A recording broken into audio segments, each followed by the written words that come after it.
오늘 말씀 나누죠. 창세기 39장 20절에서 23절까지입니다. 함께 봉독하시죠. 이에 요셉의 주인이 그를 잡아 옥에 넣으니 그 옥은 왕의 죄수를 가두는 곳이었더라. 요셉이 옥에 갇혔으나 여호와께서 요셉과 함께 하시고 그에게 인자를 더하사 전옥에게 은혜를 받게 하시매 전옥이 옥중 죄수를 다 요셉의 손에 맡김으로 그 재반 사물을 요셉이 처리하고 전옥은 그의 손에 맡긴 것을 무엇이든지 돌아보지 아니하였으니 이는 여호와께서 요셉과 함께 하심이라.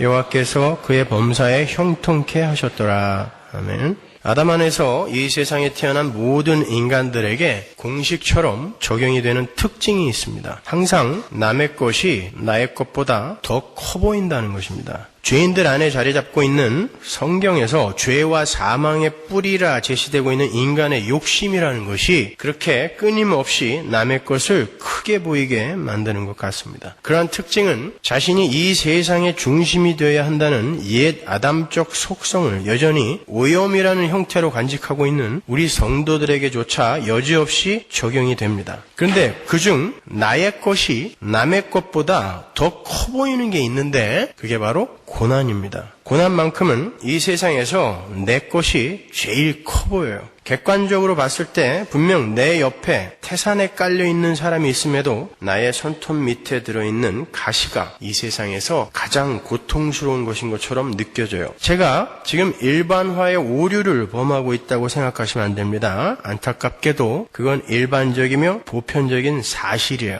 근데 성경은 하나님이 택하신 백성들에게 그 반갑지 않고 버거우며 지긋지긋한 고난을 필연적 통과 의례로 명시를 하고 있습니다. 로마서 8장 17절 보세요. 자녀이면 또한 후사, 곧 하나님의 후사요 그리스도와 함께한 후사니 우리가 그와 함께 영광을 받기 위하여 고난도 함께 받아야 될 것이니라. must예요. 꼭 받아야 된다는 뜻입니다. 베드로전서 4장 12절 사랑하는 자들아 너희를 시련하려고 오는 불시험을 이상한 일 당하는 것 같이 이상히 여기지 말고 오직 너희가 그리스도의 고난에 참여하는 것으로 즐거워하라. 이는 그의 영광을 나타내실 때 너희로 즐거워하고 기뻐하게 하려 함이라. 베드로전서 5장 8절 근신하라 깨어라 너희 대적 마귀가 우는 사자같이 두루다니며 삼킬 자를 찾나니 너희는 믿음을 굳게 하여 저를 대적하라. 이는 세상에 있는 너희 형제들도 동일한 고난을 당하는 줄을 알미니라. 동일한 고난을 세상에 있는 우리 형제들이 다 당하고 있다라는 그런 뜻이에요. 고린도전서 10장 13절 보죠. 사람이 감당할 시험밖에는 너희에게 당한 것이 없나니 오직 하나님은 미쁘사 너희가 감당치 못할 시험당함을 허락지 아니하시고 시험당할 즈음에 또한 피할 길을 내사 너희로 능히 감당하게 하시느니라. 그래서 감당할 시험이라고 번역된 부분을 원어로 보면 such as is common to man이라 그랬죠. 누구나 다 겪는 시험이란 뜻이에요. 누구나 다 겪는 시험. 그러니까 우리가 당하는 시험은 그냥 감당할 만한 시험, 하나님이 이겨낼 수 있을 만한 시험을 주신다라는 게 아니라 감당할 만한 시험이라는 뜻은 누구나 다 보편적으로 그런 시험을 겪고 있다라는 뜻입니다. 이렇게 성경은 성도가 하나님 나라에 입성하기 위해서 반드시 통과해야 할 통과 의례로 고난을 꼽고 있어요. 그러니까 하나님께서 모든 성도에게 공히 그리고 필히 주시겠다고 약속하신 유일한 것은 만사형통, 소원성취, 입신양면, 전도양량이 아니라 고난이에요. 그런 것들은 있을 수도 있고 없을 수도 있는데 반드시 있다라고 한 건 고난입니다. 여러분 어떠세요? 지금 그 고난을 통과하고 계십니까?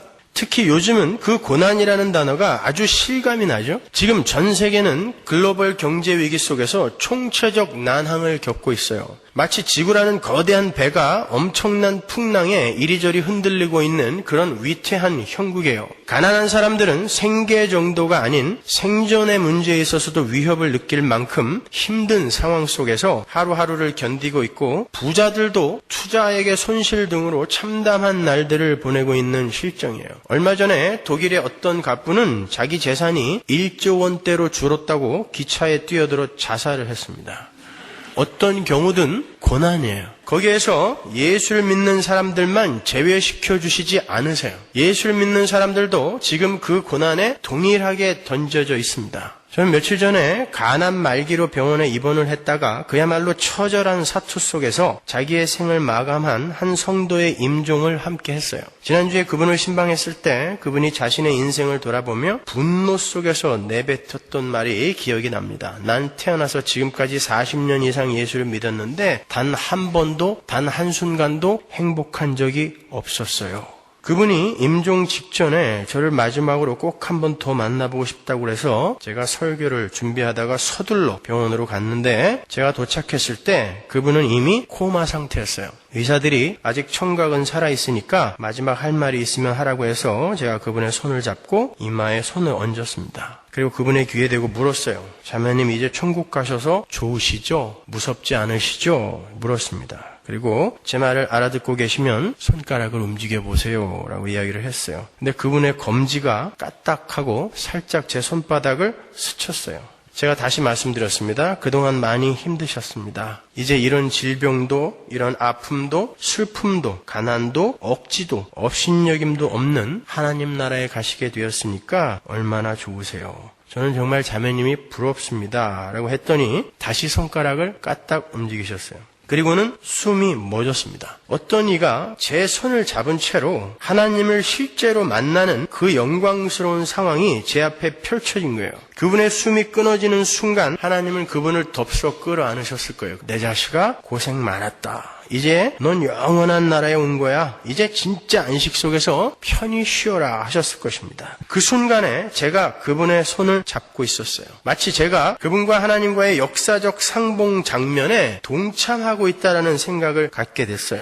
그 손을 제가 잡고 있었는데 왜 나는 못 가냔 말이에요. 저도 그 손을 잡고 같이 따라가고 싶은 마음이 굴뚝 같았어요. 그분은 분명 구원을 받은 그리스도인이에요. 죽음의 순간에도 그 죽음을 담담히 받아들이면서 하나님을 만나러 가니 참 좋다라고 말씀하셨습니다. 그런데 그분이 느끼시기에 그분의 인생은 고난과 고생으로 점철된 인생이었어요. 목사님 난 한순간도 행복했던 적이 없어요 라고 말씀하셨으니까요. 우리 교회도 지금 지병으로 고생을 하고 계신 분들이 많이 있어요. 왜 예수를 열심히 믿는다고 하는 분들의 삶에도 그런 고난이 사라지지 않을까요? 오늘 우리는 본문에 나오는 요셉의 고난을 통하여 성경이 제시하고 있는 그 성도의 고난의 목적지가 과연 어디인지에 대해서 공부를 해보도록 하겠습니다. 창세기 39장에는 요셉의 고난이 구체적으로 기록이 되어 있어요. 형들에게 팔려서 애굽의 시위장관 보디발의 집 노예가 된 요셉은 본격적인 노예의 삶을 살게 되었습니다. 아버지에게 가장 사랑받던 자식이 자신의 생사여타를 다른 사람의 손에 쥐어준 노예가 되어버린 거예요. 바로 예수의 상징인 것입니다. 그는 정말 열심히 일을 했어요. 그는 얼마 안 가서 주인의 집 제반일을 모두 맡아서 하는 집사가 됐습니다. 성경은 그의 외모가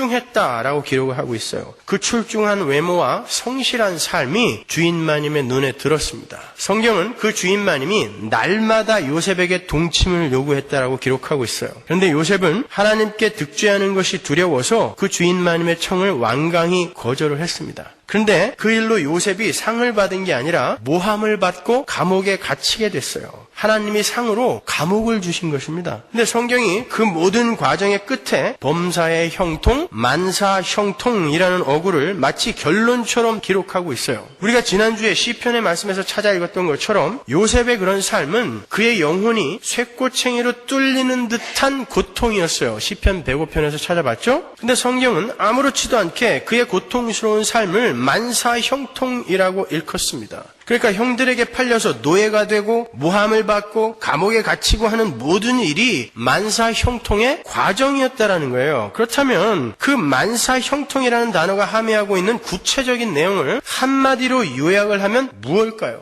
여러분이 잘 아는 만사 형통하리라 라는 찬송가, 그 찬송가를 지으신 분은 맹인입니다. 그 맹인이 무슨 만사 형통되는 일을 그렇게 많이 겪었길래 모든 일이, 자기가 만나는 모든 일이 만사 형통이라고 그렇게 이야기를 했을까요? 시편 105편에 요셉의 고난이 담고 있는 만사 형통의 의미가 정확하게 기록이 되어 있어요. 시편 105편 17절 보세요. 한 사람을 앞서 보내셨으며 요셉이 종으로 팔렸도다. 그 발이 착고에 상하며 그 몸이 쇠사슬에 매였으니 곧 여호와의 말씀이 응할 때까지라. 그 말씀이 저를 단련하였도다. 이렇게 요셉의 고난이 담고 있는 만사 형통의 의미는 한마디로 단련, 연단입니다. 여호와의 말씀이 응할 때까지 그가 그 말씀에 의해 단련, 연단을 받아야 하기 때문에 그가 고난을 받았다라는 거예요. 그러니까 성도의 만사 형통은 한마디로 고난을 통한 연단이라고 할 수 있는 거예요.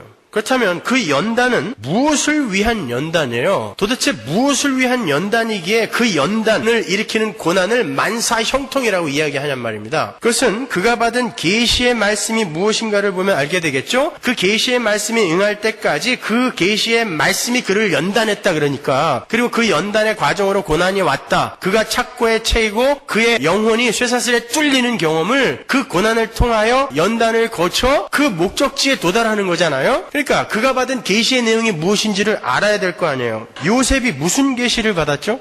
아브라함, 이삭, 야곱이 받은 계시는 알아요. 근데 요셉은 무슨 계시를 받았어요? 요셉은 지금 야곱의 축복을 성취하는 자로 서 있음을 늘 기억하셔야 돼요. 제가 지지난주에 설명해 드렸습니다. 따라서 지금 요셉이 성취하고 있는 야곱의 언약을 보면 요셉에게 임한 하나님의 계시, 하나님의 말씀이 무엇인지를 알 수 있겠죠. 그 말씀이 그를 연단하고 있는 거란 말입니다. 그 말씀 때문에 그가 지금 단련을 받고 있는 거니까, 고난을 받고 있는 거니까요. 창세기 27장 29절 보세요. 만민이 너를 섬기고 열국이 내게 굴복하리니 내가 형제들의 주가 되고 내 어미의 아들들이 내게 굴복하며 내게 저주하는 자는 저주를 받고 내게 축복하는 자는 복을 받기를 원하노라.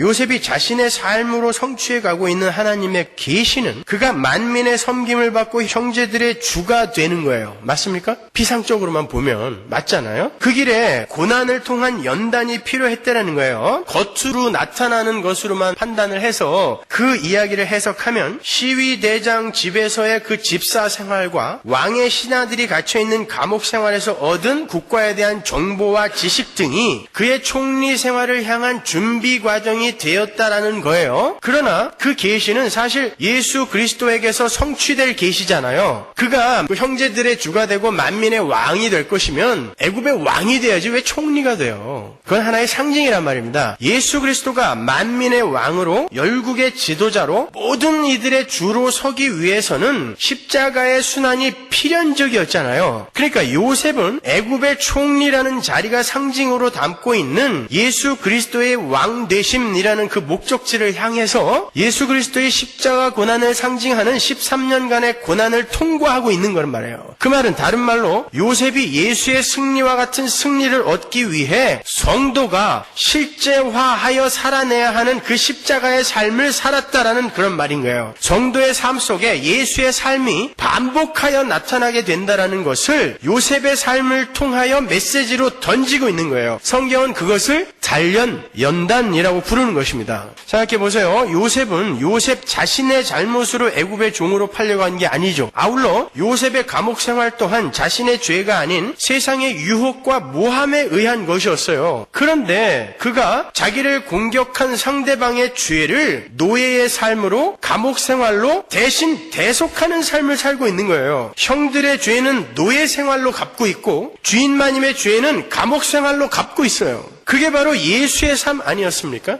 하나님이신 당신을 마치 종처럼 취급하며 자신들의 말을 듣지 않으면 그 대상이 하나님일지라도 죽여버리겠다라고 하는 악독한 죄인들에게 떨어질 형벌인 그 십자가, 저주의 십자가 형벌을 자기가 받아내고 있는 거예요. 그게 요셉의 삶에서 나타나고 있는 거예요. 바로 그 삶이 성도의 삶 속에서 반복된다는 뜻입니다. 따라서 여러분이 어떤 원수를 가리키면서 하나님, 제가 나한테 한 일을 분명히 보셨죠? 제 그냥 놔두시면 안 돼요? 라고 기도할 때 하나님이 여러분에게 그 죄를 갚으실 수도 있어요. 당황되세요? 그게 예수의 삶이었어요. 그게 요셉의 삶이었습니다.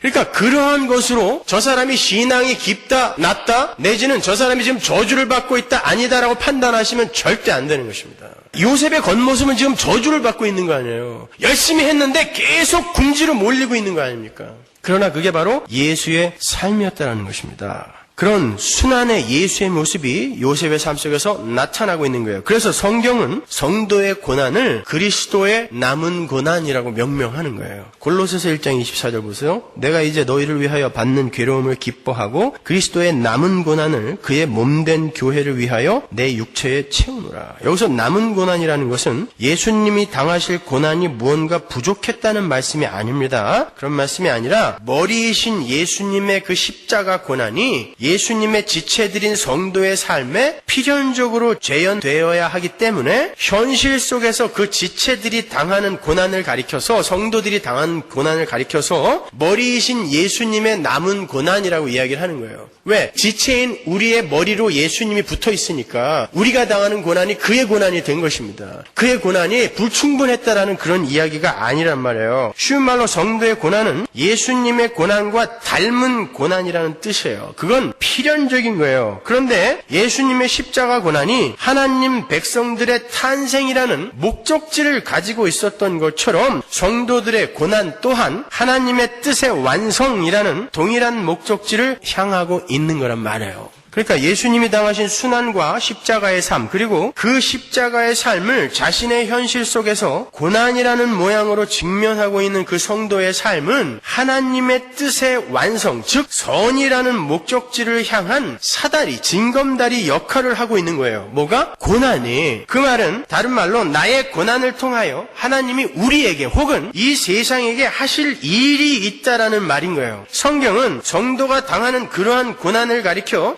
시험이라고도 불러요. 그 고난이라는 단어를, 똑같은 단어를 시험이라고 번역을 하기도 합니다. 그것은 성도가 고난, 즉 하나님의 시험을 통과하지 않고는 절대 선이라는 완성 지점에 도달할 수 없음을 고지하고 있는 거예요. 여러분, 지난주 수요 성경 공부의 내용하고 이렇게 연결해서 들으셔야 돼요. 그래야지 이해가 조금 더 쉽습니다. 십자가가 없이 예수의 부활과 승귀가 있을 수 없는 것과 같은 이치인 거죠. 야고보는 그 이야기를 이렇게 표현합니다. 야고보서 1장 12절 보세요. 시험을 참는 자는 복이 있도다. 이것에 옳다 인정하심을 받은 후에 주께서 자기를 사랑하는 자들에게 약속하신 생명의 면류관을 얻을 것입니다. 사랑하는 자들에게 약속하신 생명의 면류관으로 향하는 길에 시험이 있다 그래요. 그리고 그 시험에서 옳다 인정함을 받아야 하는 필연적인 과정이 있다라는 거예요. 시험, 그리고 그 시험에서 옳다 인정함을 받음, 그리고 생명의 면류관. 이렇게 징검다리가 놓여 있단 말이에요. 그러니까 그 시험을 통과하지 않으면 생명의 면류관으로 갈 수 있다 없다? 못 가요. 그렇다면 우리 성도들에게 고난으로 닥쳐오는 시험에서 하나님께 옳다 인정하심을 받는다는 것은 어떤 것을 말하는 거예요? 그냥 무작정 이를 악물고 참으면 되는 건가요? 이를 악물고, 내가 진짜 참 힘든데 이를 악물고 한번 참아본다. 그러면 잘했어, 옳다, 이런 인정을 받는 거예요? 자기가 당하는 일에 이를 악물고 있다라는 건 그 일을 허락하신 분에게 이를 악물고 있다라는 말하고 똑같은 거예요. 그렇죠? 근데 그런 사람에게 하나님이 너 옳다, 참 잘했어, 그런 인정을 해주실까요? 그건 아닐 거예요. 그죠? 아니면 그러한 고난 속에서도 늘 하나님의 자녀다움을 가시적으로 드러낼 수 있어야 하는 것입니까? 성도가 고난을 통과하면서 힘든 기색이라도 조금 보이는 날에는 옳다 인정함을 받을 수 없나요? 그런 말이 아니에요. 여기서 옳다 인정하심을 받다라고 번역이 된 도키모스 기노마이라는 말은 연단이 되다라는 뜻이에요. 의역을 하면 목적한 연단의 자리에 서다라는 뜻이에요. 그러니까 하나님의 고난, 즉 시험의 목적은 하나님이 그 시험 당사자에게 목적하시는 분량만큼의 연단의 성취를 이야기하는 거예요. 그게 도키모스 기노마이인 거예요. 그리고 시험을 참는다라는 말은 우리가 연단을 받아야 하는 기간 동안에 우리에게 닥치는 시험이 끊임없이 쏟아지게 된다라는 말이에요. 근데 그것을 참게 하시면서 연단에 이르게 하신다라는 뜻이에요. 중간에 나 그만할래, 이게 안 된다는 뜻이에요. 그게 시험을 참는다는 뜻입니다. 우리는 그렇게 고난을 통하여 연단을 받게 되고 그 연단이 다른 이들에게 구원의 방법으로 쓰여지게 되기도 하는 거예요. 그러니까 우리 성도들에게 있어서 고난은 연단의 충만한 자리로 가는 필수적인 과정이라는 말인데, 과연 우리는 우리에게 닥치는 고난을 통하여 어떠한 연단을 받게 되는 것인지 구체적으로 몇 가지만 살펴보겠습니다. 생명의 면류관으로 향하는 길에 반드시 나타난다는 연단의 삶이 담고 있는 내용도 모르면서 우리가 영생을 소유하고 있다고 말을 한다는 것은 그야말로 어불성설이니까요. 먼저 고난이라는 것의 탄생 배경부터 간단하게 살펴보고 그 고난을 통하여 하나님께서 우리에게 목적하고 계신 연단의 내용에 대해서 공부를 하겠습니다. 인간은 원래 지어지기를 하나님과 의로운 관계로 지어졌어요. 여기에서 의라는 것, 자다크라는 것은 하나님과 인간 사이의 올바른 관계, 즉 하나님은 통치자로서 인간을 다스리시고 인간은 피조물로서 하나님을 절대적으로 의존하며 순종하는 상태를 말해요. 그걸 의라 그래요. 자다크. 그런데 인간이 그 의로운 관계를 깨버렸죠. 내가 왜 당신께만 순종해야 돼? 라고 깨버렸어요. 그래서 둘 사이는 불의의 관계가 됐어요. 그래서 인간은 불의한 자가 된 것입니다. 인간은 하나님 없이 자신의 힘으로 스스로의 생명과 안녕과 행복을 유지하고 확보할 수 있다고 믿었어요. 성경은 그것을 휘브리스, 교만이라고 이야기를 해요. 그렇게 인간들이 스스로의 힘으로 자신들 안에 내재되어 있는 자원으로 자신들의 안녕과 행복을 추구하기로 했다는 것은 인간들이 하나님의 도움을 거부하고 하나님과의 관계를 끊어버리겠다라는 말이었기 때문에 하나님은 즉시 당신의 하늘 자원을 인간들에게 공급하는 길을 막아버리셨어요. 바라크, 복이 차단되어 버린 거예요. 그래서 인간들은 그 순간부터 자신 안에 내재되어 있는 제한되고 유한한 자원으로 생존을 해야 됐고 그 유한함은 곧 결핍을 낳게 되었습니다. 하나님의 생명력으로 풍성하게 채워져야 비로소 안녕과 행복을 유지할 수 있는 하나님 절대 의존적 존재들이 자기들 안에 내재된 제한된 자원으로 행복과 안녕을 취득하려 하다 보니 인간은 극심한 결핍의 상태를 경험하게 된 거예요. 인간은 그 초월로부터 끊임없는 생명력을 부여받아야 존재할 수 있고 행복할 수 있는데 하나님이 자기를 떠나겠다고 한 자들에게 끊어버린 것입니다. 그렇게 끊어버리니까 인간들은 내재된 아주 작은 하나님의 계획이 완성될 때까지 필요한 아주 작은 제한된 자원만을 인간들에게 그리고 이 세상에 부어놨기 때문에 그 자원을 가지고 결핍을 느끼게 된단 말이에요. 그렇게 하늘의 초월로부터 단절이 되고 땅에 갇혀있는 상태를 지옥이라고 하잖아요. 땅지, 감옥, 옥. 그러니까 이 세상은 사실 지금 지옥인 거예요. 바로 그 결핍에서 나오는 모든 행위와 증상들과 상태가 고난인 거예요. 그러니까 우리들이 겪는 고난은 지옥의 한 모델인 것입니다. 그런 것들을 겪으면서 우리가 무언가를 지금 이 세상에서 배우게 되는 거예요. 이 지옥의 처절함을 우리가 이 땅에서 그 작은 모형으로 배우게 되는 거예요. 그렇게 인간이 시간 속에 갇히게 되고 그들에게 부여된 자원이 유한하게 제한되자 그들에게 닥친 것이 뭘까요? 늙어짐, 고장남, 사망이에요. 인간은 제한된 자원이 고갈이 되어감에 따라 늙고 고장이 나고 약해지고 결국은 그 자원이 바닥이 나게 되면 죽습니다. 우리에게 닥친 연약함과 질병과 사망은 바로 그 결핍에서 온 거예요. 근데 그 결핍은 무엇으로 말미암은 거예요? 죄로부터 말미암은 거죠. 그러니까 그 고난의 출산자는 누구예요? 나입니다. 여러분이 당하고 있는 그 고난의 생산자는 바로 여러분 자신인 거예요. 인간들은 그러한 결핍을 채우기 위해 나 이외에 다른 사람들의 자원을 탈취해요. 나의 결핍을 채우기 위해서 시기하고 질투하고 싸우고 전쟁을 일으키고 도둑질을 하고 거짓말을 하고 살인을 합니다. 스스로의 힘으로 하나님이 되어보겠다는 목적을 확고하게 붙들고 있는 인간들은 나 이외에 다른 사람의 고통은 안중에도 없어요. 그래서 일단 나의 위상을 세우기 위해 다른 이들이 목을 매달아 죽건 말건 그저 그들의 것을 탈취해내요. 인간들은 자기 이외에 다른 이들의 물질적 소유뿐만이 아니라 명성과 인기와 능력까지도 탐을 내어 탈취를 하고 싶어합니다. 근데 그런 것들은 도둑질이나 사기나 억지로 빼앗을 수가 없어요. 그래서 그들은 상대방을 모욕하고 험담을 하고 모함을 하고 시기하고 질투하여 결국 그를 좌초시켜버려요. 그리고는 내가 그들보다 낫다라는 것을 증명합니다. 그게 그들의 것을 탈취하는 거예요. 빼앗는 것입니다. 이 모든 것이 다 결핍에서 온 것이고 그 모든 것이 전부 고난의 재료들인 거예요. 거기에서 무수한 고난들이 쏟아져 나오는 것입니다. 여러분 혹시 사이코패스라는 말을 들어보셨나요? 사이코패스는 반사회적 인격장애의 극단적 케이스로서 자기 중심적인 생각에서 한 발짝도 벗어나지 못하는 이를 가리키는 말이에요. 언론에서 강호순이나 유영철 등의 살인자들에게 그런 호칭을 붙이곤 하는데 사실 아담 안에 있는 모든 인간들은 사이코패스적 본성을 누구나 소유하고 있어요. 사이코패스들의 특징은 사람의 뇌에 있는 변연계가 고장이 났다라는 거예요. 그 변연계는 해마와 편도체로 나누어지는데 그중에 편도체가 고장이 나면 보통 사람이 당연히 느껴야 할 공포, 두려움, 죄책감을 전혀 느끼지 못합니다. 그래서 사람들이 어떤 사람을 살해하고 인육을 먹기도 하는 거예요. 그걸 사이코패스라고 합니다. 그런데 그런 사람들이 이 사회에 지금 급속도로 늘어나고 있대요. 이 변연계, 편도체가 망가진 사람들이 급속도로 늘어나서 범죄는 점점 더 흉악해지고 죄책감도 없는 그러한 엄청난 범죄들이 더 많이 일어나고 있다는 것입니다. 근데 우리가 그들을 가리켜서 저런 돌연변이들, 저런 사이코패스들 이렇게 말할 자격이 있냐고요. 우리에게는 그런 기질이 없나요? 하나님 앞에 정말 우리가 모든 것에 것에 죄책감과 두려움과 경외감을 갖고 살고 있어요? 그렇지 못하잖아요? 그게 사이코패스입니다. 납니다, 그것이. 보세요. 결핍 속에 던져져 있는 우리 안에서 바로 그러한 악이 나오는 거예요. 그런 죄가 나오는 거예요. 결국 이 세상의 사이코패스적 죄를 보면서 우리는 우리를 봐야 하는 것이지 저런 돌연변이 같은 악당들이라고 해서는 안 되는 것입니다. 하나님께서 우리에게 우리 주변에 그런 사람들을 허락하시는 것은 거기서 우리의 죄와 악이 얼마나 무서운 것인지를 확인시켜주고 또 너희가 바로 그런 죄와 악의 당사자, 죄와 악을 일으킨 당사자다라는 것을 깨닫게 해주시려고 하는 것이지 그들을 향하여 저런 나쁜 놈들이 있는데 나는 그나마 착해요 이런 생각하라고 그들을 우리에게 허락하신 게 아니란 말입니다. 여러분,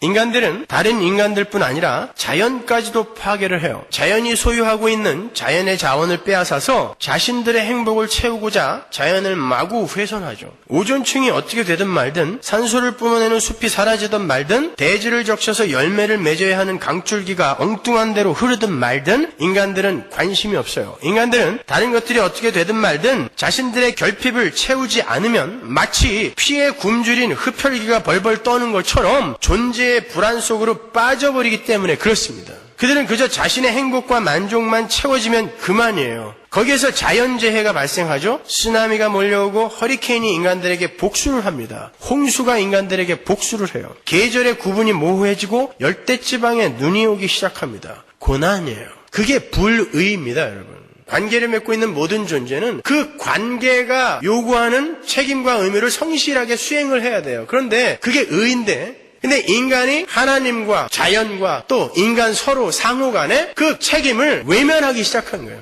그게 불의인 것입니다. 고난은 거기에서 나오는 거예요. 이렇게 고난이라는 것은 하나님을 떠난 인간들에게 들이닥친 결핍과 그러한 결핍에서 비롯되는 가난, 질병, 전쟁, 자연재해, 집착, 중독 등 사망의 여러 증상들을 가리키는 거예요. 따라서 모든 고난은 바로 우리 인간들이 자초한 거예요. 내가 자초한 거예요. 내가 만들어낸 것입니다. 그렇다면 우리는 그러한 고난을 통과하면서 어떠한 유익, 어떤 연단의 자리로 올라가야 하는가? 먼저 첫 번째로 우리는 우리에게 닥치는 고난을 통하여 인간들의 죄가 맺어내는 열매가 얼마나 추악하고 더러우며 욕지기가 나고 괴로운 것인지를 배우게 돼요. 그리고 믿음을 통하여 그러한 고난을 출산해낸 죄의 중심에 내가 있었다는 것을 깨닫게 되며 아울러 그러한 자각을 통하여 용서와 이해와 화해와 섬김을 배우게 됩니다. 지금은 세상을 떠난 바바라 존슨이라는 여사의 많은 저서 중에 Stick a geranium in your hat and be happy라는 책이 있어요.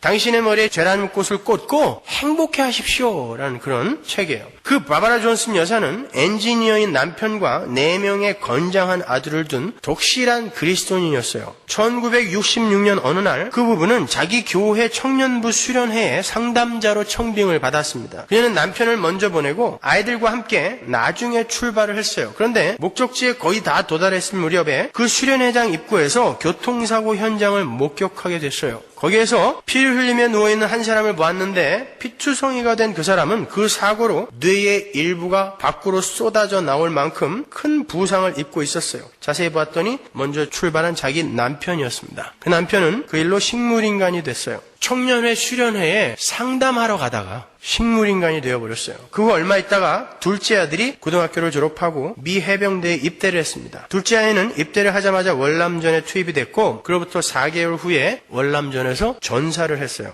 그녀가 아들을 잃은 상실감에서 벗어날 때쯤 되어서 첫째 아들이 경찰대학을 졸업하고 알래스카로 졸업 여행을 떠났습니다. 그 아들은 알래스카 여행길에서 주님을 인격적으로 영접을 했고 그 감격이 너무나 커서 어머니에게 전화해서 기쁜 소식을 알렸어요. 어머니, 제가 이제 예수를 인격적으로 만났어요. 저는 너무 기뻐요. 이제 곧 집으로 돌아갈게요. 하고 전화를 했습니다. 전화를 끄는 그 아이의 그 큰아들의 차를 음주운전 차량이 추돌을 해서 그 첫째 아들이 그 자리에서 즉사를 했습니다. 두 아들을 잃은 그녀가 가장 힘들었던 건 주변 사람들의 어줍지 않은 위로였다 그래요. 하나님이 아드님들을 너무 사랑하셔서 일찍 데려가신 것이라는 등 그래도 두 아들이 남아있는 것에 감사하자라는 등 지금 아들들은 하나님과 함께 있으니 오히려 기뻐하라는 등 그런 위로를 하는 주변 사람들을 죽여버리고 싶었다고 이야기했습니다. 자기의 아픔이 얼마나 큰 것인지 알지도 못하는 이들이 마치 자기들은 그런 일을 겪게 되었을 때 담담하게 이겨낼 수 있을 것처럼 이야기를 하는 것을 용납할 수 없었다 그래요.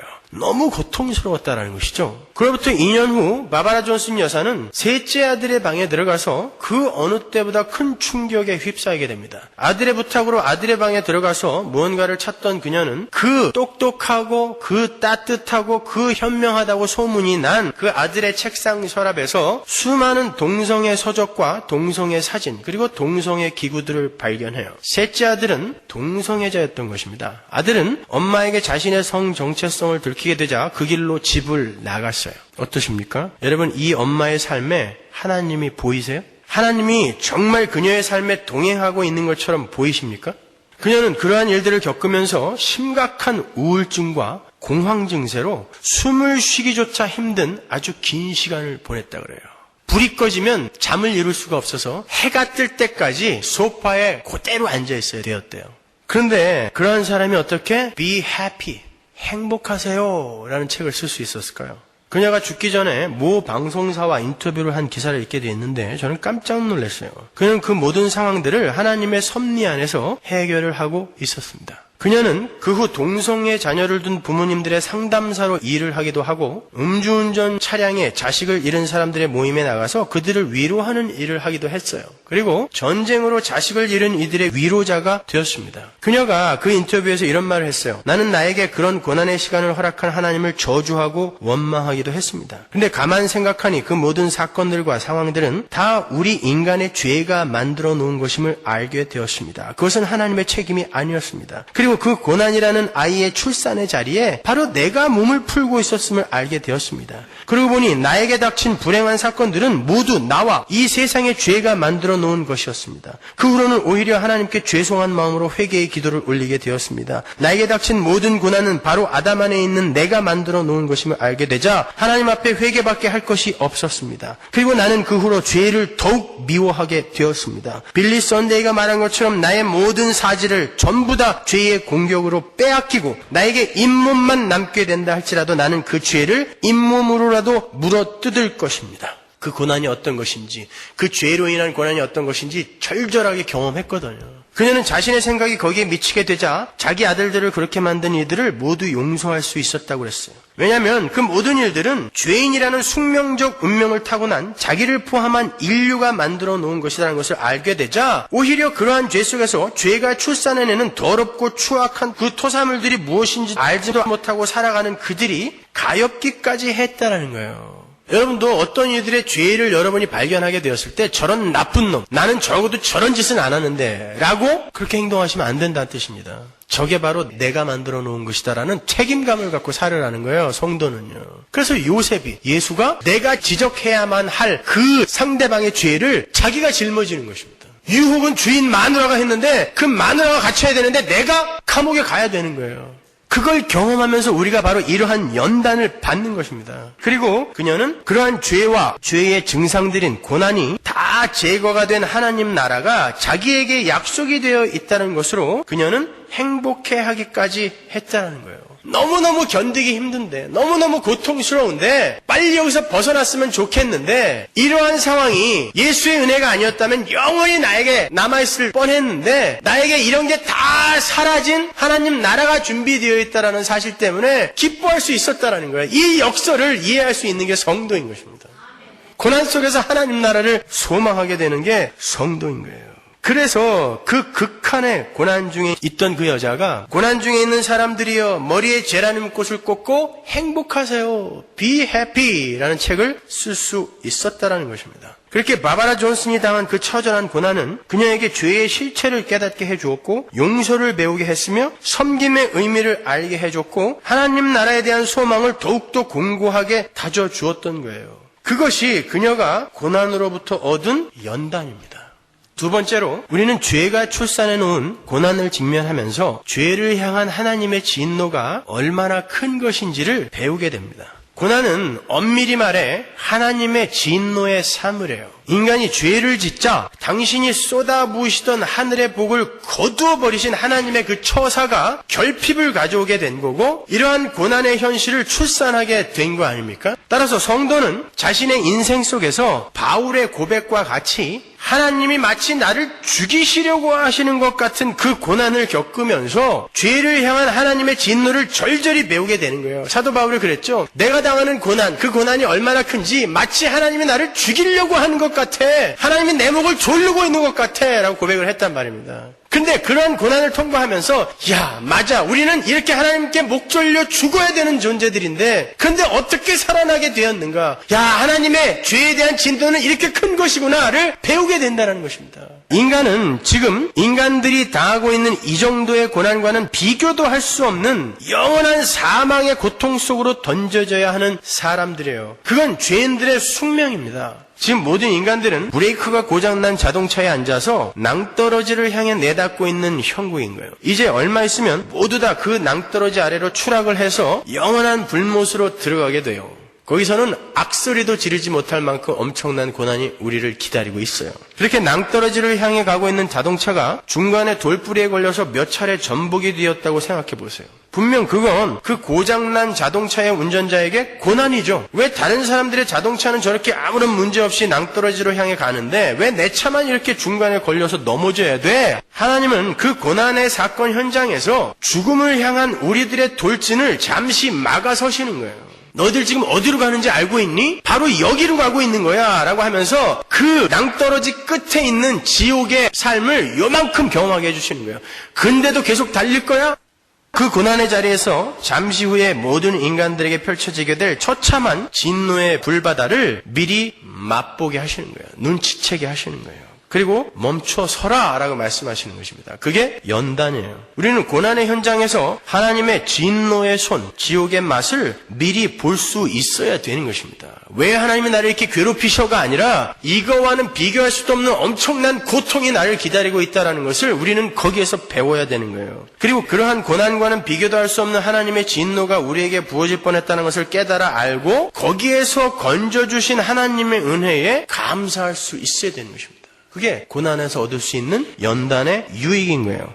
세 번째로 하나님은 고난을 통해서 그 어떤 것도 당신의 사랑에서 당신의 백성을 끊어낼 수 없다는 것을 가르치세요. 로마서 8장 35절 보십시오. 누가 우리를 그리스도의 사랑에서 끊으리요? 환난이나 곤고나 핍박이나 기근이나 적신이나 위험이나 칼이랴. 여기에 고난의 여러 가지 모양이 등장하고 있죠. 환난, 곤고, 핍박, 기근, 적신, 위험, 칼. 이 모든 것이 지금 우리에게 고난으로 들이닥치고 있는 거 아니에요? 우리가 그러한 고난을 직면하게 되면 마치 하나님이 나를 버리신 것과 같은 서운함과 불안함을 느끼게 되죠. 그래서 하나님을 원망하게 되고 심지어 그런 하나님이라면 난 떠나겠다라는 사람들이 생겨나기도 해요. 그런데 바울은 그런 게 절대로 너희들을 하나님의 사랑에서 못 끌어낸다라고 이야기를 하고 있단 말입니다. 여러분은 떠나고 싶은데 하나님이 꼭 붙들고 안 놔준다라는 뜻이에요. 에라 모르겠다 이런 하나님이라면 난 이제 안 믿어 그러는데 하나님이 그를 안 놔버리는 거예요. 1996년에 집차를 타고 별장으로 가던 16살 먹은 소년이 갑자기 들이닥친 돌풍에 의해서 타고 가던 차와 함께 길 밖으로 내동댕이 쳐진 사건이 있었어요. 그 사건으로 그 소년은 즉사를 했습니다. 그 소년은 예전에 민주당 대통령 후보로 나선 존 에드워즈 아시죠? 존 에드워즈 상원 의원과 그 아내 엘리사벳의 큰아들이었어요. 그 후에 존 에드워즈가 부통령 후보로 나섰다가 선거에 실패를 하게 되는데 그 즈음에 에드워즈의 아내가 유방암에 걸렸어요.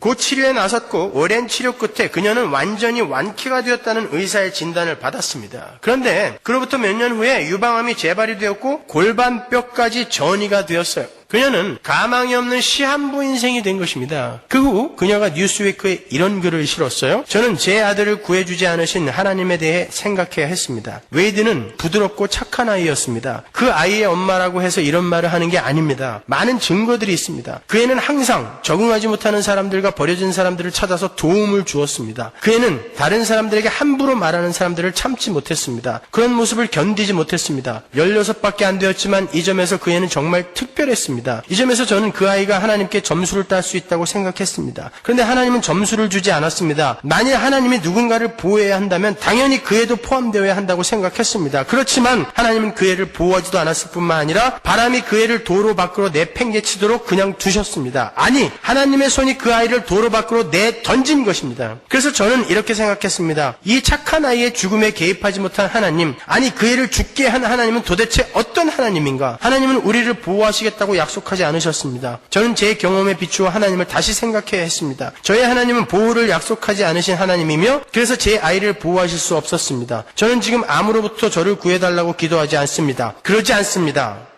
그녀의 글에 정말 엄청난 분노가 실려있죠. 작은 꼬투리만 생기면 언제든지 하나님을 버리겠다는 결연한 의지가 엿보여요. 그런데 그녀는 하나님을 떠나지 않았어요. 바바라 존슨처럼 하나님을 원망하고 그분께 욕지거리를 해대고 당신 같은 게 무슨 하나님이냐고 항변을 하던 그녀가 계속해서 열심히 신앙생활을 했습니다. 우리는 그러한 고난의 경험을 통해서 어떠한 경우에도 당신의 백성들을 놓지 않으시는 하나님의 열심을 배우게 되는 거예요. 나는 그분을 버리고 싶은데, 나는 그분을 놓고 싶은데, 이 고난이 지긋지긋해서 이제 그만 탈출하고 싶은데 하나님이 안 놔줘요. 그렇다고 그녀의 암을 고쳐준 것도 아니야. 그냥 붙들고만 있는 거예요. 그 상황 속에서 가르치시는 것입니다. 그러나 거기에서 떨어져 나가는 사람들이 있어요. 그들을 성경이 이렇게 묘사합니다. 마태복음 13장 20절. 돌밭에 뿌리였다는 것은 말씀을 듣고 즉시 기쁨으로 받되 그 속에 뿌리가 없어 잠시 견디다가 말씀을 인하여 환난이나 핍박이 일어나는 때에는 곧 넘어지는 자요. 요셉은 말씀이 그를 단련하여 결국 완성 지점에 이르게 했다라고 기록이 되어 있잖아요. 근데 여기는 말씀으로 인하여 환난이 닥치게 되자 말씀이 임하는 곳에 여러분에게 시험이 닥친단 말입니다. 그런데 닥치게 되자 그들이 홀랑 떠나더라는 것이죠. 완전히 다른 이야기죠. 우리 성도는 그러한 고난을 통과하면서도 끝까지 하나님의 손에 의해 붙들려 있게 되는 거예요. 이렇게 고난은 우리에게 하나님의 집요한 사랑과 그분의 진지한 열심을 배우게 해요. 연단인 거예요, 그것이.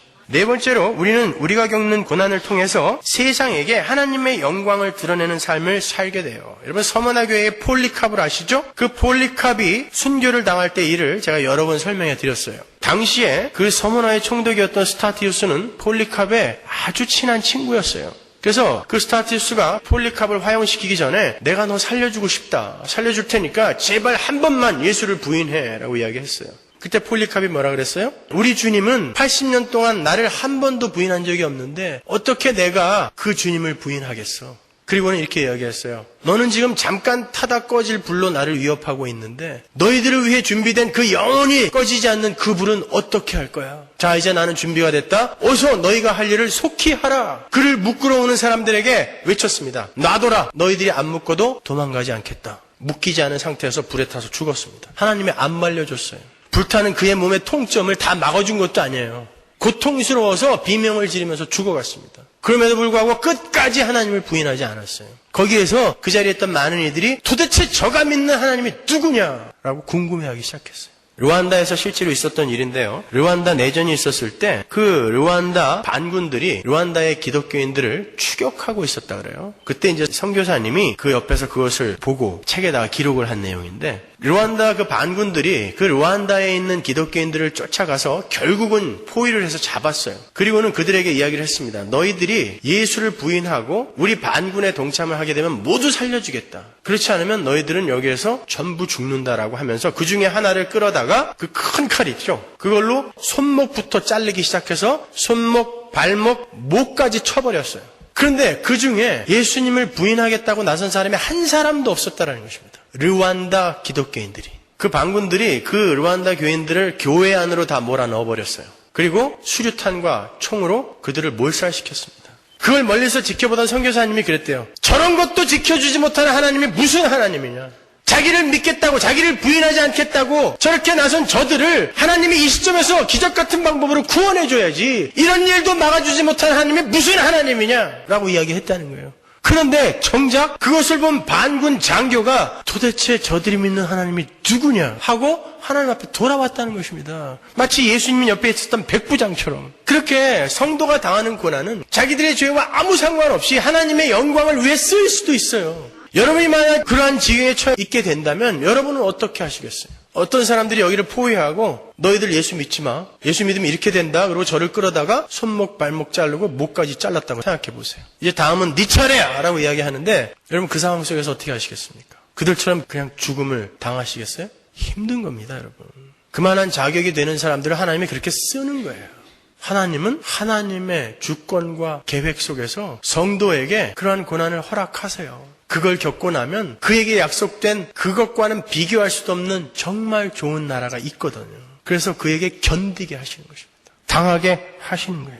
이렇게 성도의 고난은 하나님의 영광을 드러내는 도구로 쓰이기도 해요. 예수님의 십자가를 한번 생각해 보십시오. 그분은 이 세상의 죄와 아무런 상관이 없으셨던 분이에요. 그분은 그렇게 아무런 죄도 없이 십자가의 고난을 통과하심으로 하나님의 영광을 드러내심으로 그의 손에 손수 못을 박았던 로마의 백부장으로부터 이는 실로 하나님의 아들이다라는 고백을 드러내셨단 말이에요.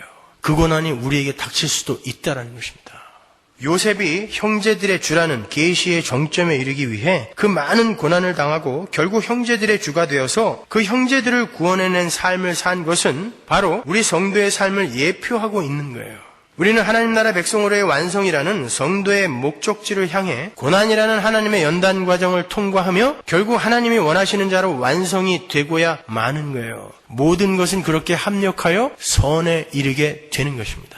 그 길에 닥쳐오는 수많은 고난의 현실들을 없애달라고 하는 건 난 당신이 원하는 목적지로 가기 싫어요 하고 영생을 거부하는 것과 똑같은 행위인 거예요. 우리는 하나님의 허락하신 고난의 현장 속에서 그것을 해결해 주세요가 아닌 그것을 잘 참고 견딜 수 있는 힘을 주세요라고 구하며 그 고난의 과정 속에서 우리가 배워야 할 것을 열심히 배우면 되는 것입니다. 그리고 반드시 하나님은 여러분을 참게 견디게 만들어낼 거예요. 거기에서 하나님의 영광이 드러나게 되는 거고 그런 하나님의 영광을 보고 아직 하나님께로 돌아오지 않은 자들이 하나님께로 돌아오게 되는 역사가 일어나게 되는 거예요. 그게 바로 형제들의 주가 되는 삶입니다. 여러분의 고난을 통해 형제들이 이익을 보게 되는 거니까 그게 십자가이며 그게 예수이며 그게 요셉의 삶이며 그게 성도의 삶 아닙니까?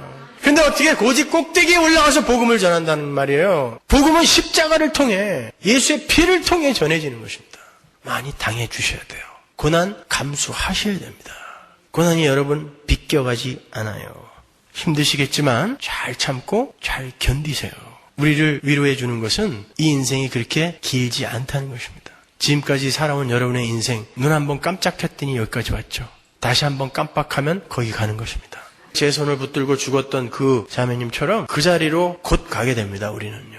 그 길에 누구를 그렇게 미워하며 누구를 그렇게 용서하지 못하며 누구의 자원을 그렇게 탈취하며 누구와 그렇게 다투며 살겠습니까? 다른 것 구하지 마시고 여러분의 삶 속에 세밀하게 간섭하시는 그 예수 그리스도의 그 간섭을 잘 참으며 인내하며 받아들일 수 있는 힘을 달라고 하나님 앞에 기도하십시오. 지금 하나님이 허락하시는 것들 잘 감수하고 잘 견뎌내십시오. 기도하겠습니다.